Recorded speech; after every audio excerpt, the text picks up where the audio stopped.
The problem with being relevant is that it has a use-by date. Better to aim for what is important. Hi, I'm Warren, director here at St. Columba's. Glad you could join me for my message of the day. I had a conversation with someone not long ago who said that they thought church was irrelevant. I kind of agreed, really, because when you come to church, you might meet actions, words, symbols that are actually foreign, I suppose, and could be perceived to be irrelevant. Something that's foreign you might not have an interest in. You might want to pursue that which you're already interested in. But a church service, like a traditional service here at St. Columba's, aims at what might be unexplored in you, in your life. A church service, the liturgy, the action, the words, the symbols, the prayer, the scripture reflection, it's not particularly aimed at what I find relevant. It's aimed at what's important. Now, part of coming to church is to learn what is important and make that relevant in our lives. That is true.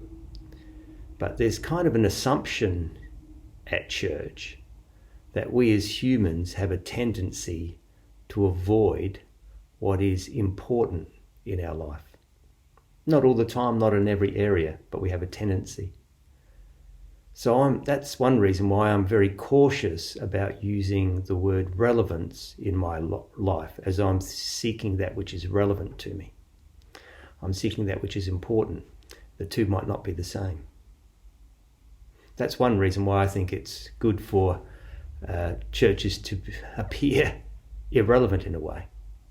Because to be relevant would mean that we're really aiming at that which people already know and aren't being formed to seek that which is important. The person also said to me that they thought church was irrelevant because it seems archaic. It's from the past. And my immediate response was, yes, it is. We value human experience in the church, and it's and guess where most human experience lies? In the past. There's 90 odd billion people or something. Is that the estimate of people who have gone before us? And there's only 7 or 8 billion of us on the planet at the moment. So yes, church, because we value the past,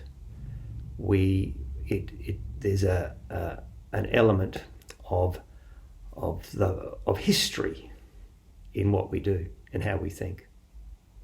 But also, it's not just because we value the past and human experience in the past. It's because we see a deep connection between all people, every human being. We don't see a great divide between us now and someone 1,000 years ago. Of course, there were differences, but not a great chasm between us. There's something that binds us together, and we can learn from each other. And it's part of the benefit of that is to be able to access those spiritual freaks of the Christian tradition, those exemplars of a stunning, humble humanity that's full of character, courage, love, and hope. And to learn how they put the gospel into their lives.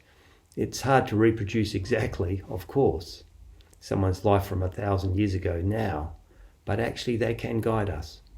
That's part of the whole saint tradition in the church. And you might say, oh, hang on, there are people alive now who the same thing is said of. Well, yes, of course. But the significance of our lives is tested after we die. And that's part of what judgment's about. After we die, in a way we catch up with ourselves. History can catch up with us to sift the contribution we've made. And after a couple of thousand years of that kind of sifting, the church has a big group of people, we call them saints, who show us something of what it means to live a Christian life in reality, in practical terms. And I'm not talking about hagiography here, whitewashing someone, but a real sifting, what it means to be human, and noticing how the gospel changes people. So that's another reason why the church delves back into history and sometimes may appear a little archaic, because we're accessing that great stream of wisdom that's gone before us and trying to make it live now. Thanks for joining me. Bye-bye.